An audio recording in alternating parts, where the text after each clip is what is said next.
Welcome listeners, you are listening to the first episode of Fret Talk. We are here with your host, BudgetPedalChap, and we have got with us... Well, you've got Mick Dodd, old git, and fat person. And you got Paul Fletcher, old git, and fat person, but not as old as the other old git. And not as fat. That's a matter of opinion. So, just a brief introduction to the podcast. We're looking at kind of getting experience from all over the ranges of experience. So we've got a couple of professionals, some people who work as music educators, some people who do the occasional odd gig, and we've got some students as well in our roster. So we're getting a wealth of knowledge from all over the kind of experience range, and we've also got some international hosts as well. For today, it's Mick, Paul, and myself. So we're going to start with brief introductions to ourselves. So Mick, we're going to start with you. Do you want to let us into a little bit about who you are and what? Yeah. Okay, I'm Mick Dodd, based in sunny Romford, shithole of Essex. But hey, I've been playing already. I've been playing the guitar on and off for sort of almost 50 years. So old git.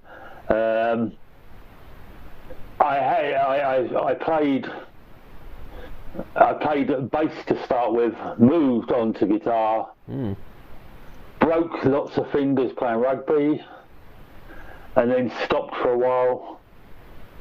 When my job took me to America, I had the opportunity to pick up cheap guitars, so I started playing again. Oh, fantastic! You'd mentioned to me of having some pretty illustrious gigs in your early days. Yeah. I toured around Essex with in support of Ian Jury. The early days, 75, 76. Fantastic. Where we were the goat tied to the tree. People used to come in and practice chucking stuff at us. So the famous was we played famously at the two cherry trees, one in Dagenham, and another which is where Ian Jury was resident in Raynham. And I got very good at ducking and diving, even though I was a big target. But a fantastic experience, and watching proper people play, and absolutely. The Blockheads were and still are a very tight band. Yeah. So like you can learn by watching. That's what I watched a lot. I don't know how much I learned, but anyway, so I mainly play rhythm. I was gigging the other night and playing rhythm, and the fingers can't hack the widdly stuff. The wiggly stuff, and I fucking hate shred guitar. All right, I think you've got quite a few who'd back you up with that one as well, Mick. Yeah. So what would you class your kind of playing style as, and some of your playing style is very much in the terms of Clash style rockabilly. Oh, fantastic. Punkabilly type stuff. Yeah. But I come from the era of Townsend and Clapton and those sort of guys. And I got into Rush as well. But the older you get, you change.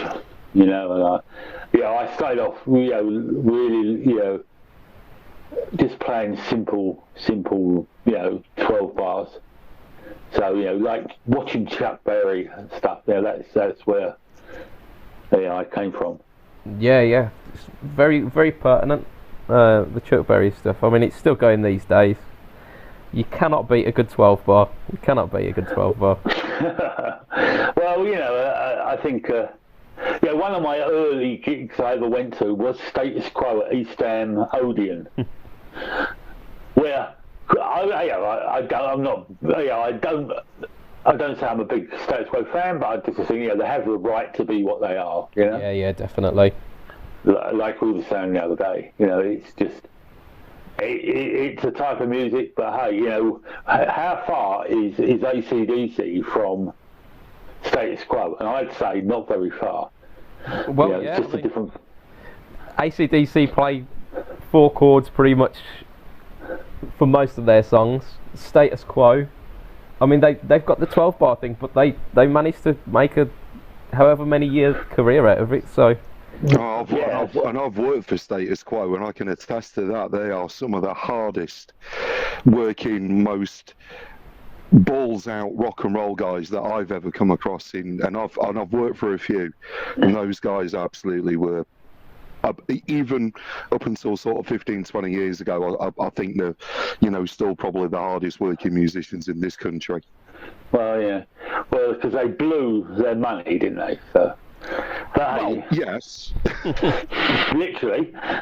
So, I'm very much Who, and I like a bit of Rush, and yeah. And if you just look at my albums,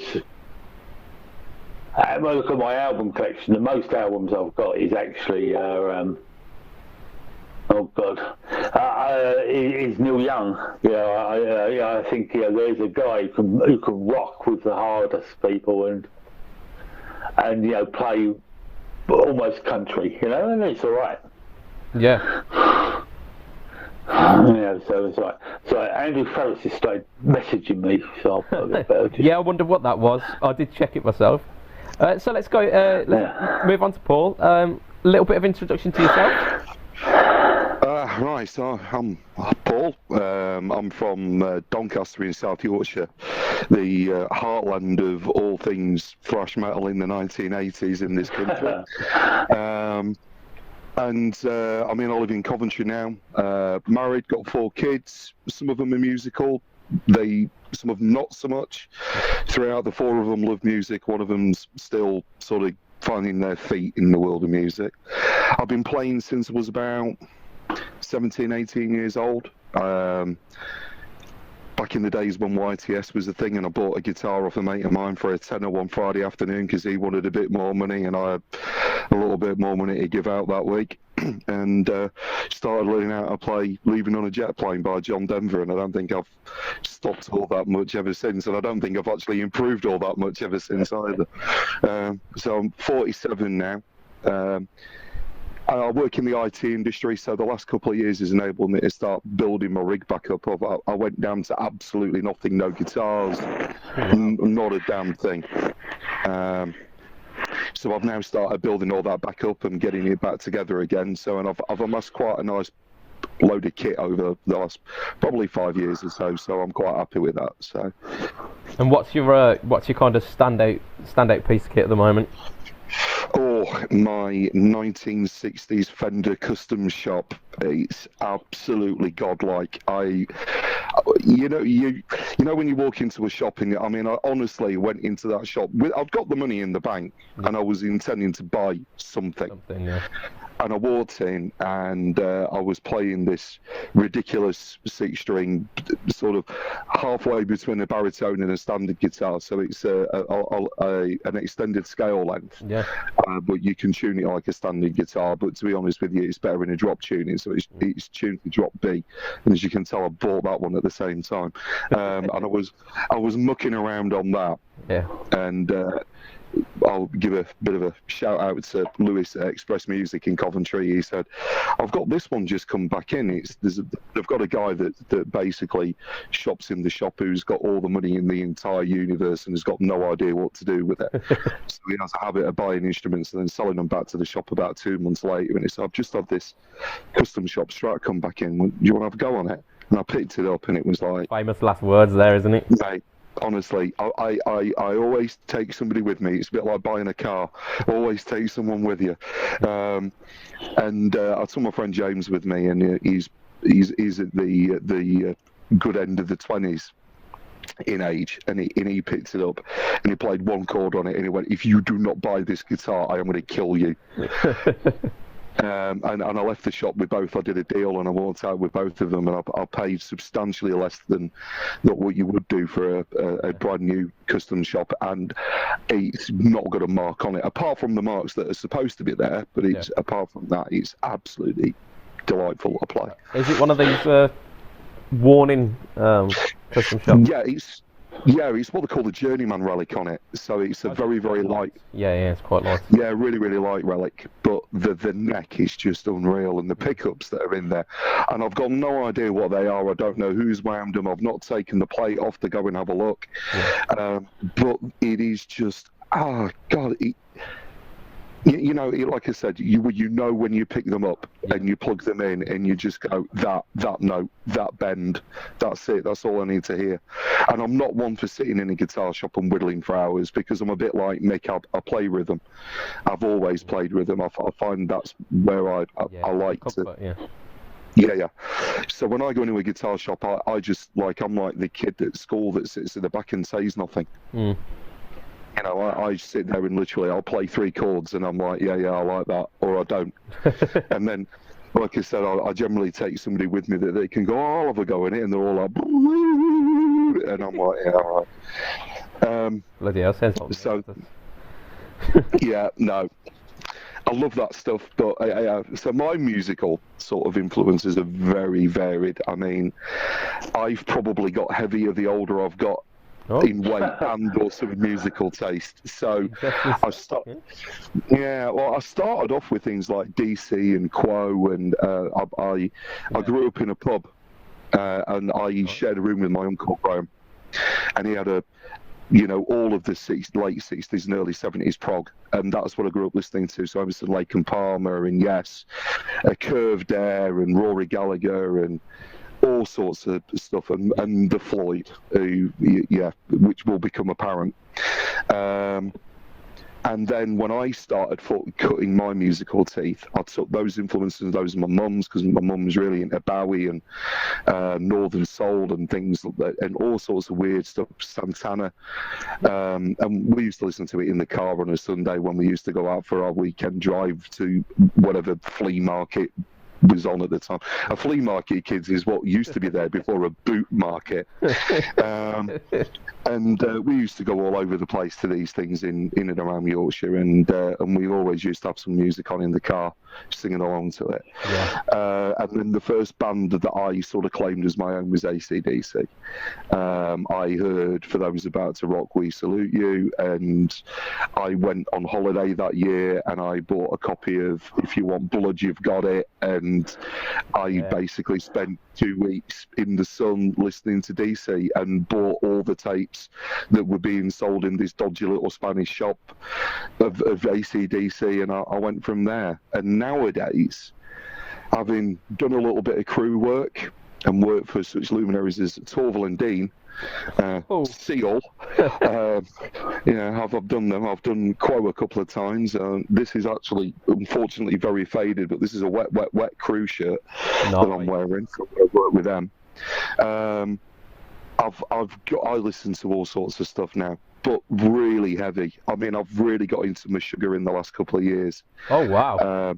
I've gone back to all the bands that I listened to when I was into thrash in the 80s. So people like Creator, which were a band who I hated back then, that I've really got into since.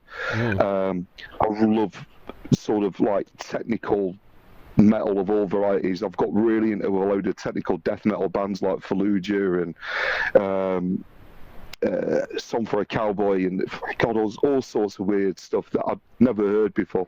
And again, big shout out to what used to be the Metal Sucks podcast, which is now the Metal Podcast. Chuck and Godless have absolutely blown my mind with some of the stuff that those guys play and the interviews that they have, and that's really broadened my musical horizons. And then meeting up with you bunch of nutcases on the Fret Talk forum, you know, I mean, that's taking it into the directions again. So I mean, there's a whole load of sort of British blues stuff that I've kind of got into. Weird sort of folky Americana, the Brothers Landreth and Joey Landreth solo stuff. Oh God, I mean, honestly, I don't think I've listened to as much music in the last 5 years, or played as much music in the last 5 years, in the rest of my life, and it's been a bit of a revelation. And I've only ever been in one band, and that was when I was at university. I was working in Cambridge at Anglia Poly as my year out, and I ended up in a thrash band called The Awakening. How 90s thrash metal can you get? And we did a little bit of a mini tour. So we played down in the southeast of England. We sort of played around Winchester and Southampton, and we did about 4 or 5 nights, and we had an absolutely brilliant time. And then me and the drummer, who became best friends over the years, we just left the band, and that was that. And I've not been in a band since. So I'm hoping that that's all going to change in the next couple of months, and me and my friend James are going to try and get something together. So no, fingers crossed for that. Yeah, it'd be good. I look at people going out gigging, and Mr. Ferris, and Mick and his little sojourn that he's had this week. And I'm like, oh God, I've really got to do that. I've got to get out. I love the buzz doing it. And and again, like Mick, I played bass in that band. I didn't play guitar, and I find it really interesting. There's a number of guitarists that I know that are actually guitarists by choice and bass players by necessity, almost. Oh yeah. I had a stint on bass actually myself. So I mean, we've each and every one of us have played the 4-string. When I first started getting into bands, I used to kind of I was in a practice room with my band straight before a band that I wanted to kind of impress, and then so I used to kind of take my time packing up, so I got to listen to them play a little bit, and then their bassist left, and they says, "Oh, you play music, right? Do you want to join in?" So I ended up joining their band as a bassist, and then a couple of months after that, I managed to upgrade myself to a guitarist. So I managed to sneak in. I do like that. Upgrade yourself to the guitarist. Not that there's anything wrong with playing the bass, but that's kind of where my passion lied.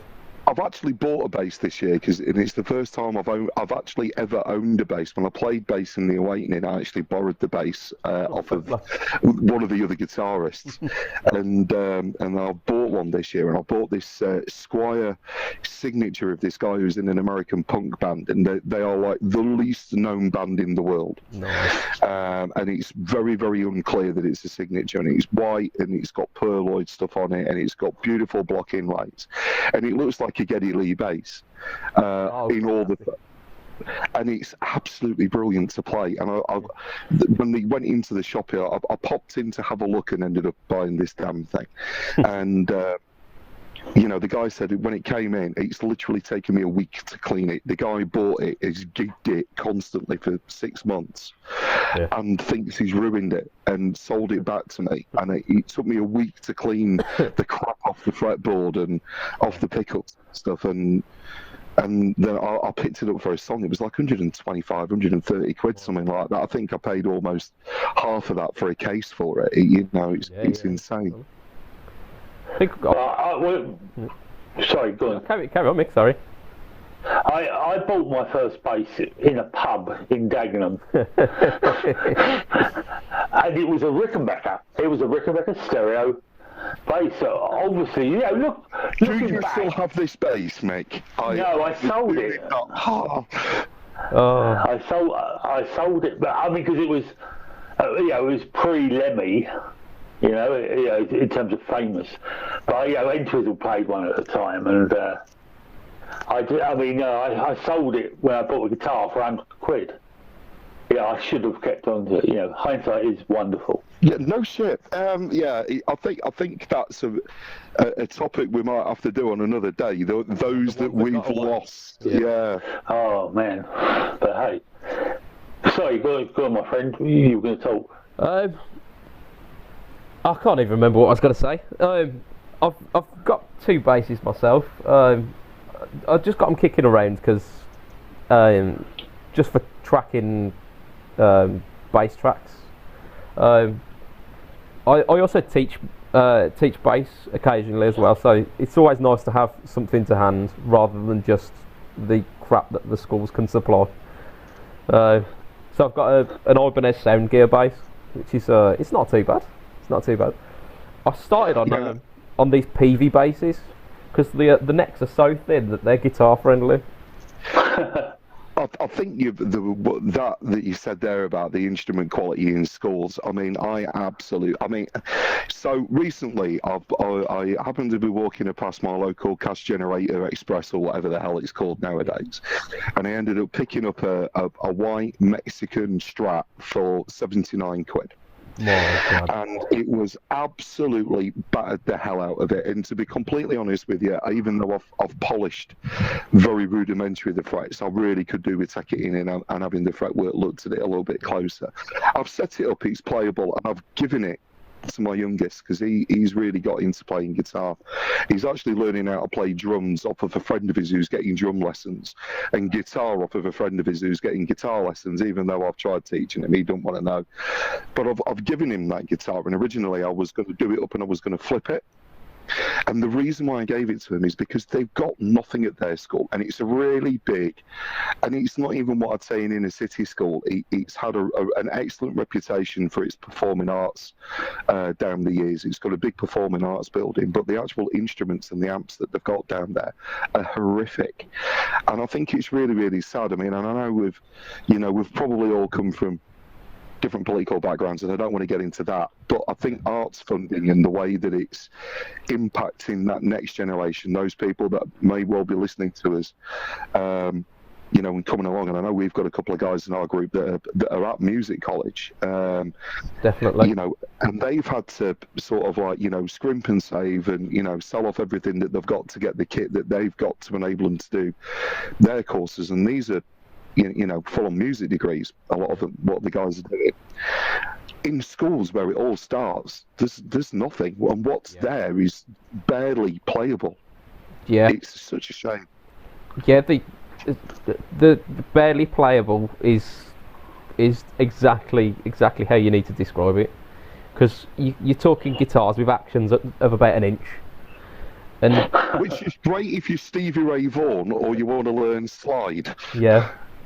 But, I mean, if I started on something like that, I would have given up by now. There would have been no doubts about it. I would have given up playing guitar because it would have been just too much trouble. You see, I think I was a bit more belligerent than that because I did have a guitar that was exactly like that to learn on, and even the first guitar that I was bought wasn't that far behind it. But I think the difference nowadays is the fact that the world is such that everybody can hop on YouTube, everybody can see this stuff. And back in the sort of 80s when I first started learning, you were very much at almost the mercy of either having enough money that you could go and buy lessons from someone, pay for lessons, or you had a mate. And your mate was, I mean, my friend, again, a shout to my friend Adrian West, he's a luthier now. But Adi was in a quite a well-known in the 80s thrash band in Doncaster called Mad Antics. And I think he's probably the last of, no, there's 2 of them that are left from that band. The vocalist and the bass player are unfortunately no longer with us. And Adi taught me how the basics of guitar from a point of view of rock and blues. He was massively into like Frank Zappa and all sorts of weird stuff, the stuff that used to come out on Shrapnel records, so all the stuff that Mick hates. So Satriani and Paul Gilbert and all that sort of stuff. He got me into all of that side of things. But, you know, he taught me the basics, and if it hadn't been for Adi, I don't think I would have persevered. Yeah. I think that's really important. Is having that that mentor, be it like an online tuition, be it your mate, just someone who can get you actually into the music. And I think it should be, as I think we were talking the other day, any music. You know, I don't. You know, people are slating Sheeran and stuff nowadays. But hey, if you get into music, it's a good thing. You know, whether it's stupid.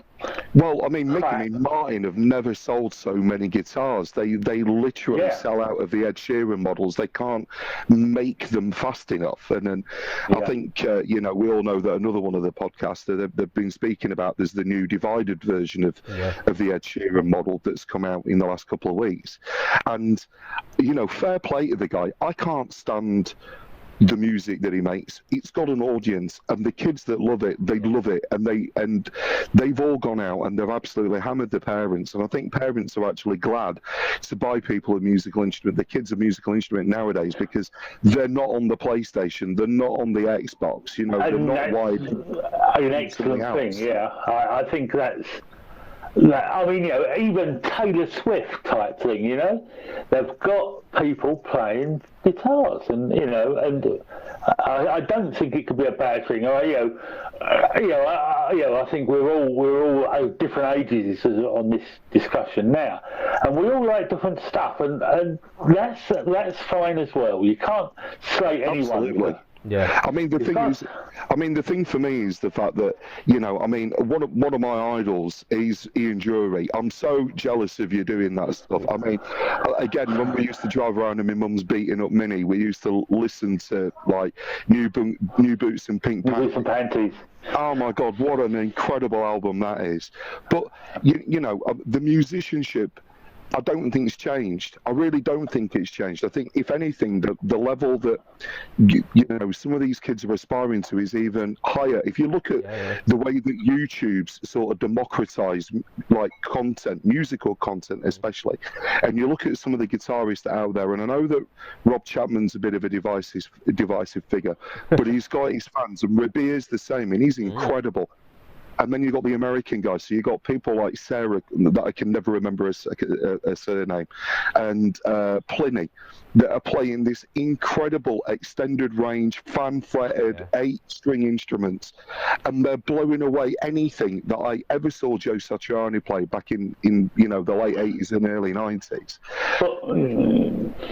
I think you're absolutely right. And with, you know, GarageBand, people can put out some good shit, you know, on their own and learn. Really cheaply. Yeah.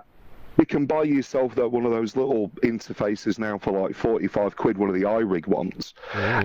You know, they're 24-bit, 96 kilohertz. You know, I mean, I've got an interface set on my Mac in the living room, and by God, I don't think it's that much better on than that little iRig thing that I've got, and that'll plug into your phone. You know, I mean, it's incredible. I mean, I've managed to record some pretty decent tracks just using my mobile phone. I've got one of those iRig preamps that you can plug a 57 into.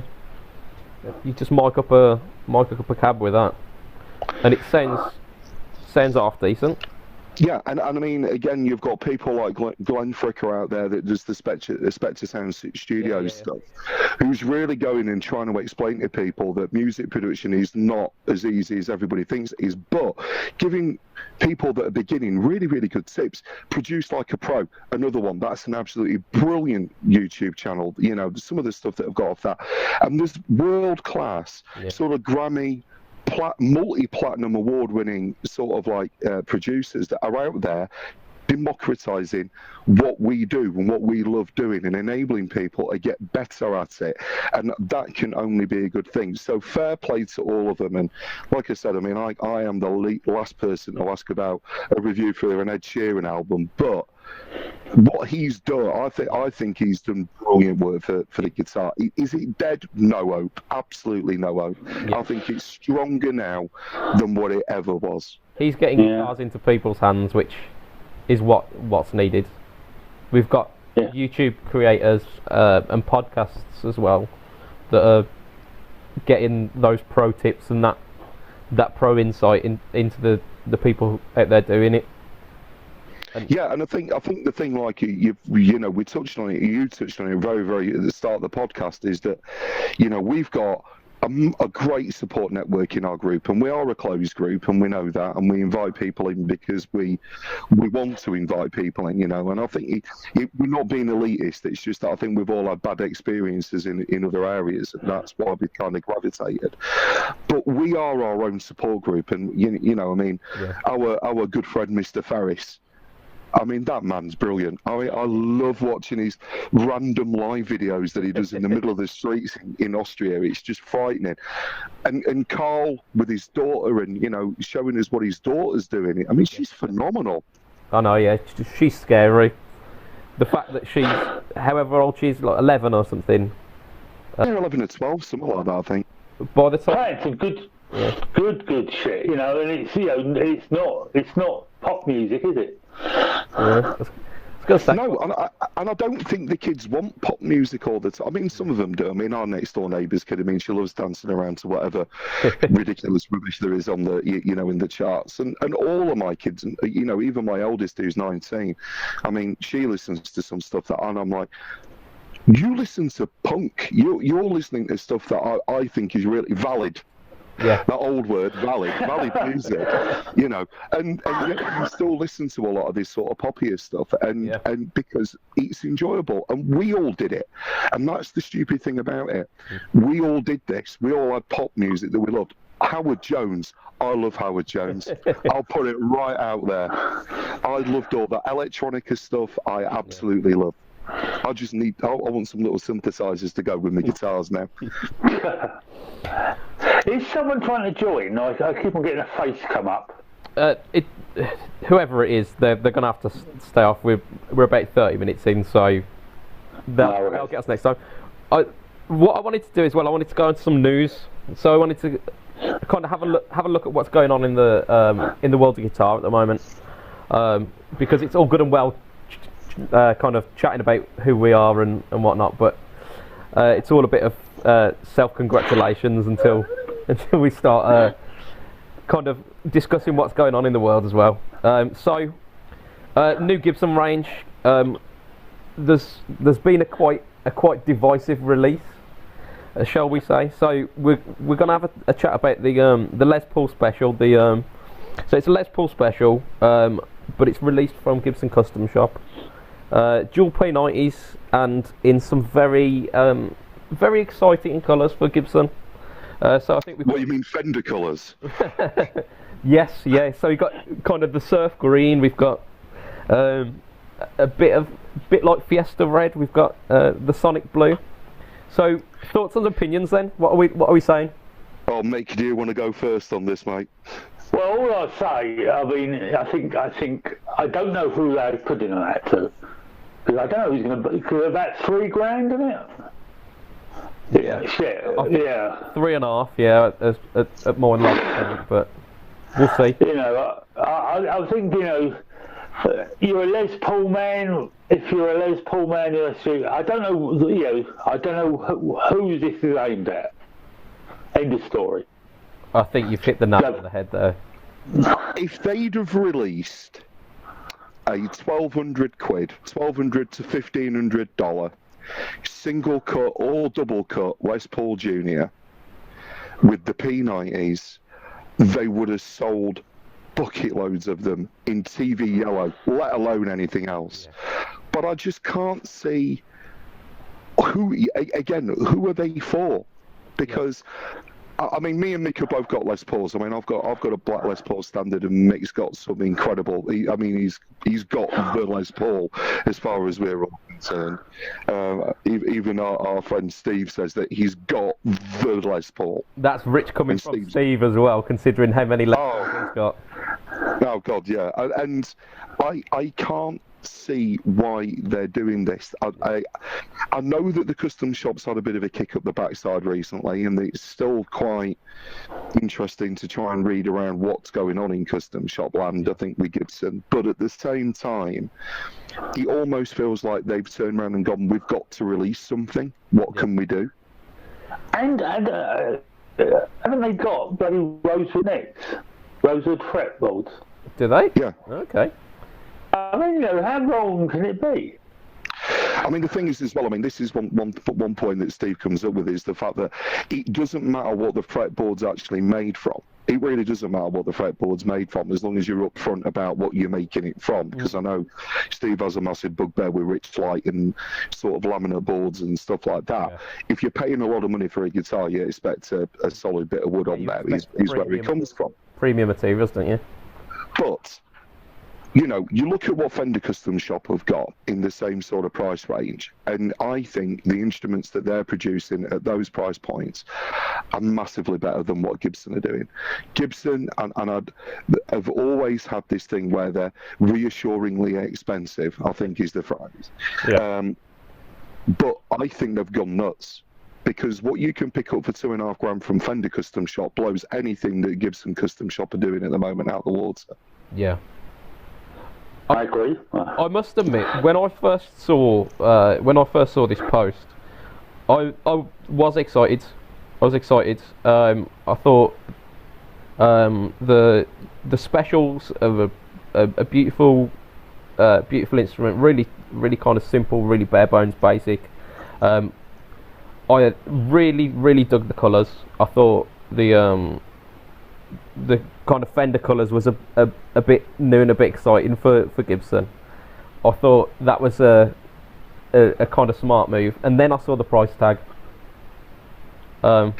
If you think that you can buy, and I don't sort of, you know, encourage anybody to go and spend this amount of money on a guitar, if you think about that, you can go out and buy a PRS 254, their latest model of guitar, for less than that. Yes. At $3.5 grand, you're pushing wood library prices, which is that, you know, about as premium as us mere mortals are likely to get to, is that level. And those instruments are incredible, and I know they are because I've played one. They are unbelievable. They out Les Paul a Les Paul in every way, shape or form, regardless of whether you buy the double cut, the McCarthy model, or you buy the single cut traditional model of it. The colours, yeah, I'm absolutely down with that. Stripping back and bare bones, yeah, absolutely fantastic. Put a price tag of $1,500 on them. Yeah. And I think that they would sell a lot. But the price they're putting them out at, for what? I mean, it's got a little badge on the back of it that says Gibson Custom Shop. Is that it? I mean, if you... oh, sorry, carry on. If you have a look at the M2, the one that was that Amazon exclusive that was released somewhere near the start of the year, I think. The one that they were ridiculously cheap. Yep, they were almost along a similar vein as this. They were bright colours. They were kind of stripped back. They sold like absolute hotcakes. I think a couple of the guys in the forum bought them, didn't they? Yep. I mean, you see the guys. There was a big hoo-ha in the 60 Cycle Hums group about that as well. A load of them bought them up. They were literally running out of them faster than they could produce them. They've simply priced these new Les Paul specials wrong. Well, $1 grand. If they were under, people would literally, they wouldn't be able to stock them fast enough. Well, I've got a double cut 2015 Les Paul. You have, Mick. And you know, pardon? It says you have, yeah. So I didn't. and And it was it was the one with the dodgy auto-tune stuff, and I only just got round to getting the tuners changed, and I've got and now I've got a fucking good guitar, and it was less than 500 quid. Exactly. And two American P90s, The thing is that they do a bottom end range. They do a sub £1,000 range of stripped back guitars that are horrific colours, and they are horrific colours. The Worn series that are that like cracky brown and cracky but I know somebody who's got an SG of one of those, and you know what? It's absolutely brilliant. I mean, for an SG, and I'm not an SG guy, it is a fabulous piece of kit, and that cost him, I mean, it's a few years ago now that he bought one. They were about 600 quid at the time. I think they're a bit more now. But it's a great guitar and a really good way of getting into Gibson at a price where you're getting American pickups and American wiring, and it's made in America. You're letting go of the the amount of time that it takes to put the nitro finish on there. Fair enough, but is a giggable instrument. But by God, yeah, they're more than giggable. Yeah, it's a workhorse you're buying there, isn't it? Yeah. Yeah, and when you put it up again, I've got one of the new, the PRS Exotic Wood series. Yeah. They were whacking out for 800 quid, and it's absolutely fantastic. It stands up. Well, they aren't they? Really beautiful. The PRS SEs, or whatever they're calling them nowadays, are some of the best value guitars I think that you can buy. It's simple as that. They are brilliant. They're really well made. They've got great kit on them. Yeah, absolutely solid construction. Oh, fantastic! And the number of bands that actually use them as their primary guitars. Yes. As well, not as backups. This is what they play on stage every night on world tours. It's frightening. Yeah. I think between those and the Squire Classic vibes, you've got a absolutely brilliant. I mean, it's just the range of tones. You've got the single cores, you've got the P90s, you've got the humbuckers within that kind of. I think for about 700. Yeah, for about 1,500 quid, you could buy 2 guitars and cover all your bases, and probably not have to buy another. Well, I mean, not have to buy, but we all know what a bugbear gas is and how bad that disease is. But you could get away with it. You get yourself a good classic vibe and have a good setup on it. Get one of these SEs, get a good setup on it. You probably got change to go out and buy a half decent, 40-watt gigging amp at the same price as well. Yeah. Well, I bought this PRS thing, and then a couple of weeks later, I got a Boss, the old Boss Katana, and you could play most small clubs, and pubs, and for less than £1,000, unbelievable. But I think Gibson have gone very wrong, and sort of like, putting out, GAC guitar of the day type prices, it's just wrong. It's just. I mean, the thing for me as well is if you look at what's coming out of Nashville, so if you look at the hollow body stuff, that's never been any better. Those guitars are amazing. I mean, I've played a few of them. But the other week, so I went into my local shop and I was mucking around on a Helix.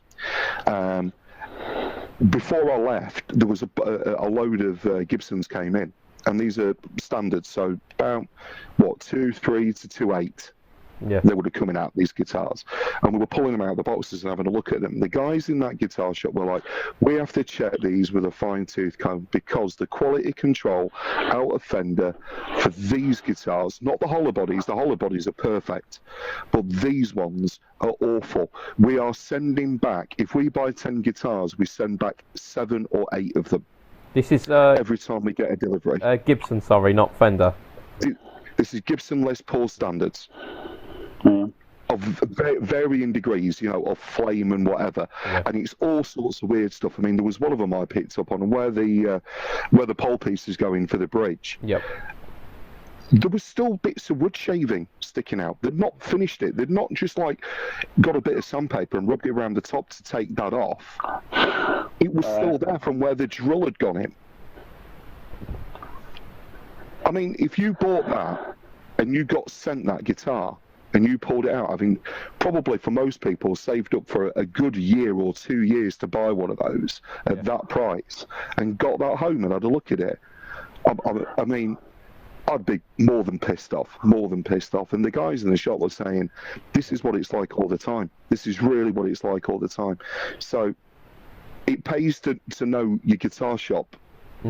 You know, and the guys that work in them, if you are going to buy this sort of stuff, so that you don't get a lemon. And I think there's an awful lot of lemons coming out from them. So God knows what they're doing over there. Yeah, I mean, you know, when I lived in the US 10, 12 years ago, and, you know, the reputation then was that they export their shit. You know, and I got my 335 from the US, and it's perfect. You know, I love the guitar. But, you know, I showed it to my guitar shop, and they said, yeah, we don't get the quality. We do not get the quality, you know, like that. And as a bit of a side point on that, they told me that, you know, I said, well, what happens? Do you send them back? What do they do with them? Do they send them back to the States? And they're like, no, they just send them on to all the buy mail retailers. So all the people that are basically, you know, like DV247 and, you know, Amazon and stuff like that, they get those returns. They might have a cursory look at them just to check and make sure how bad it is. But if it's not too bad, that's where they end up. They end up in that marketplace, and I think that's really unfair. Yep. And my worry is that, you know, the custom shop are sort of diluting what they do best. Because, you know, I mean, you've only got to look at CC1. That instrument is just unbelievable. Mick will tell you how unbelievable that guitar is. Yeah. I lent that to Steve. I came back and I'm sure there were some stains on it, you know. I'm aware of our time. We've gone a bit over. Should we go on? Yeah. I think that's where we'll leave it with the Gibson rant for this week. But it's something that we definitely going to keep our eyes on in terms of Gibson's output. Well, I think it's everyone's output. You know, I think there's an issue worldwide now. Yeah. Yeah, I think we need to be, you know, as a group and as a podcast, if we can give people a little bit of a heads up as to, you know, the real deal of it. I mean, none of us work for a guitar shop. We've got nothing to, you know, to do about that. You know, so, you know, we're telling it how it is, and we probably more than most go and have a look at this kit on a weekly basis or monthly basis and go and have a look. So, yeah, I think it's a good thing to have. Maybe we ought to have a consumer watch. Consumer. Excellent. So, last of our topics for this week is looking at the kind of the influx of TC pedals that have come out the last couple of weeks.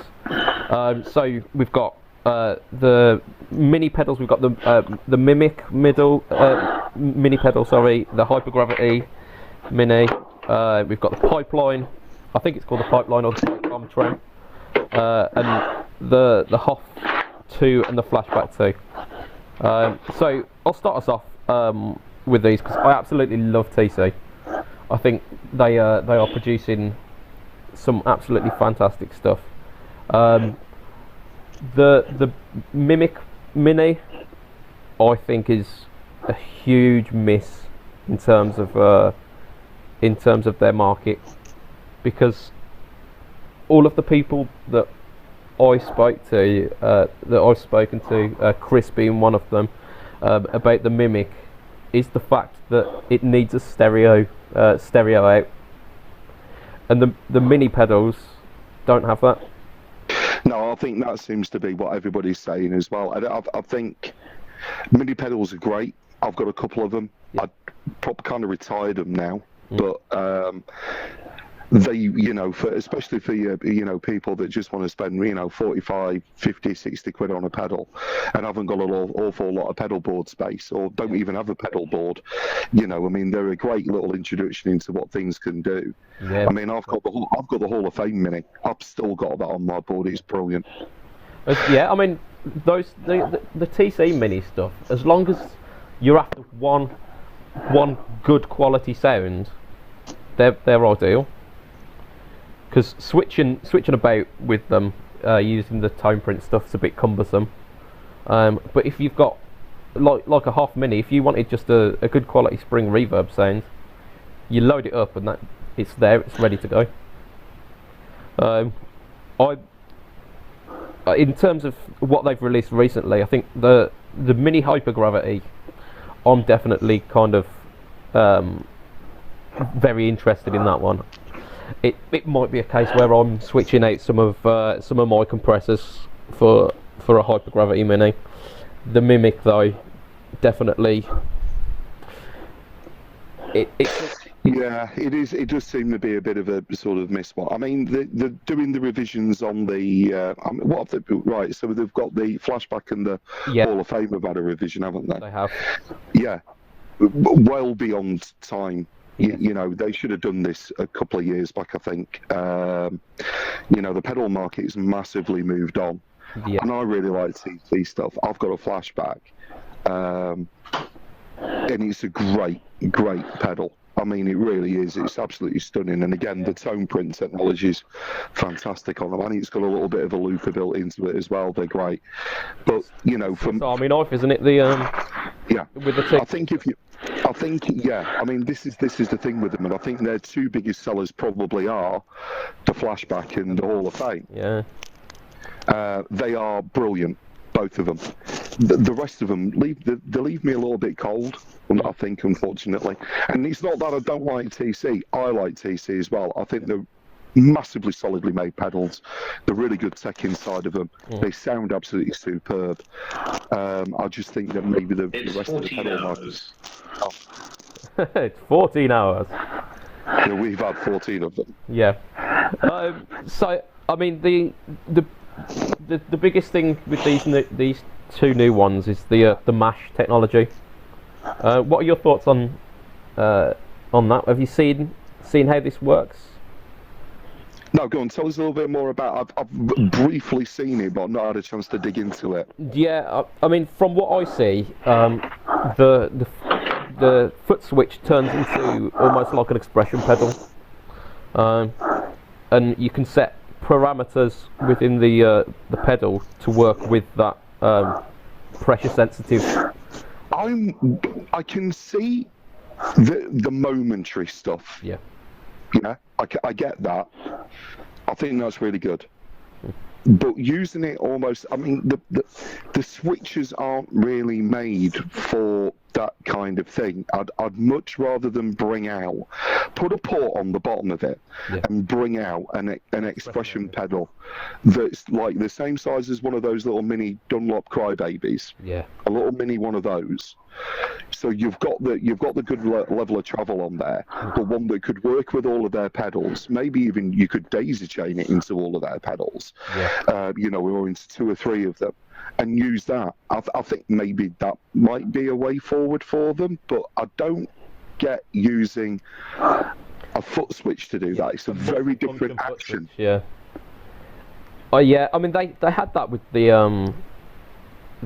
hold for tap tempo, where it was you'd hold it down and it'd strum a couple of chords and it'd match the delay time to fit the strumming. Yeah. But that feature was largely ignored by people because it's a bit cumbersome, and I think what you're saying with this mash technology is probably going to be much of the same. At least they're trying, and they're trying to innovate, and I get that. And again, you know, big round of applause for TC for actually trying to, you know, do something different. Yeah. But I do think it's a bit of a. I think they'd have been better off, like I say, coming out with like a TC mini expression, putting a little expression port on their pedals, and saying, right, you buy one of these, the $50. You can plug it into any one of our pedals, and you can assign it to whichever parameter it is that you want to use, with like a dip switch or something at the back, or you know, could have been anything, or just a tiny little Moore style rotary sort of dial on it, you know, and I think that would have been a better way of doing it. Yeah, I mean, I've got a reserve judgment with it until I actually get my hands on one of these pedals. Yeah, I'd be interested to know what the hypergravity is like. I mean, I've just got myself one of the Bellini Labs Dave's compressors off of another one of our gang, and I've got a Boss compressor, and Bellini one is just unreal. Yeah, it's just unreal. Go ahead. I've got a compressor. Do you ever use it, Mick? No, well, look, can you hear all my pedals? Ah, well, there we go. Fantastic. Was that a Marshall? I don't know what the fuck. Yeah. I got it off one of the boys at the fret. Yeah. The fret day. Fret, so yeah. I don't understand them at all. What could be an interesting exercise is teach me how to use pedals. Educating Mick. Educating Mick. Yeah. Well, because I don't know what order they should be in. Yeah. I know. I understand that you put your tuner first, but hey, that's as much as I understand. Mick, after my adventures with my fuzz pedal and various other things in it, sorry, I didn't mean to divert away from the. No, but I think you've got a good point there. I think it is, and I mean, I don't think it really matters how much you pay for them. I don't think it really matters what they are. It's the job that they do and getting them to do the job that they do. I mean, it's like the trem pedal that CC have got out, slinging it slightly back on target. Hey. I'm really interested in that one. I've got a Behringer trem. Okay. And it cost about 25 quid, this thing, off of Amazon. And it's really good, but I'm scared that if I stand on it one more time, I'm going to put it through the floor. It's not exactly the most well-built pedal in the universe. The one that I use as my kind of go-to at the moment is the Moore Trelicopter. Is it? The little black one. Yeah. That for me is fantastic because I don't use trem a great deal. And we wrote a song a couple of weeks back, and I went all full on Twin Peaks with the sound on it, and really overdrive the guitar tone before it hit the trem, and it sounded absolutely incredible. But I think putting it through a bit more capable unit, it'd sound even better. So maybe that's one to look out for. Yeah.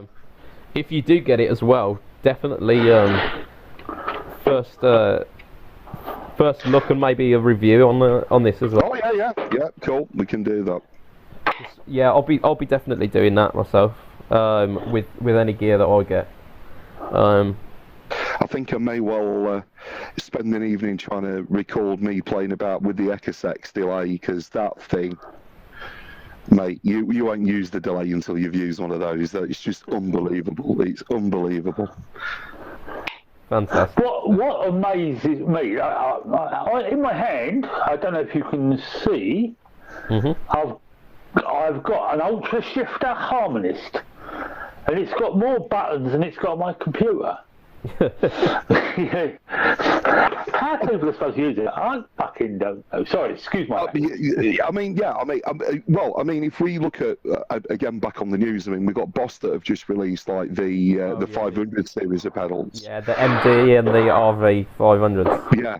Now, and they got the DD 500 coming as well, by the sounds of it. The DD 500 is already out. It's already out, right? Okay. So those things absolutely seem to be giving Strymon a massive run for the money at about 200 quid less than what Strymon. For what those new Boss pedals is, isn't it? Oh my god, yeah, and they sound amazing. Yeah. But put them in the hands of somebody like Mick, who's from a different era. It's like going back into, it's like a hot tub time machine when we speak to Mick. But it's very much like that. There's so many features in them, unless you actually put it. They're baffling. Yeah. Even the loop station. I hear it's very good. A back noter. I think we're gonna have to do educating Mick. I think that's what we're gonna have to do, mate. What I'd like to see is getting one of these new MD 500s and just letting Mick have at it. Just see what happens. I'd like to put him in. I'd like to personally put him in the room with an Axe effects. Yeah, brilliant. I've got the toys. Look. Sounds like a theremin. I don't know how I've done this. Well, you know, I've got an amplifier thing that I played for a week and couldn't understand the fact and gave up. Yeah. And it's now a little bit of a doorstop, you know. But that katana that you've got, Mick, Yeah. now that's real cutting-edge technology that's built into that katana as far as guitar amps are concerned. How are you getting on with that? Well, I mean, I've just... I've had the initial play just around the different wattage and different channels. And there's, as you know, I'm a project manager. I don't read manuals. You have people like me that do that for you, mate. Yeah, absolutely. I know, and we had this discussion before.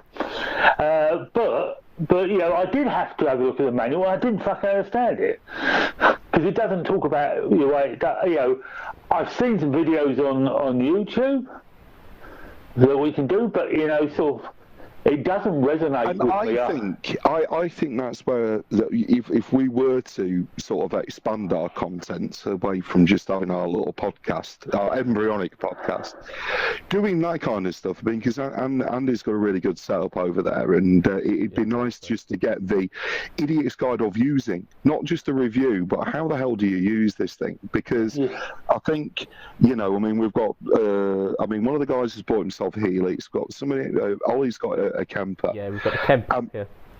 And we've got an awful lot of kit, and you know, I mean, Andrew's got like the katanas that he absolutely raves about. Yeah. It'd be really useful just to do, you know, getting started with it. If you buy this and you get it out of the box, how the hell do you start off with it? Because I think option paralysis is, and especially now with guitar toys, it's just getting ridiculous. Yeah. You know, I mean, I think I'd struggle with an RV500, to be completely honest with you. Yeah, companies like Boss, I mean, like TC as well, Line 6, they are pushing the boundaries of technology, and what they're doing is fantastic, but it's leaving behind certain demographics of people who are the plug and play kind of.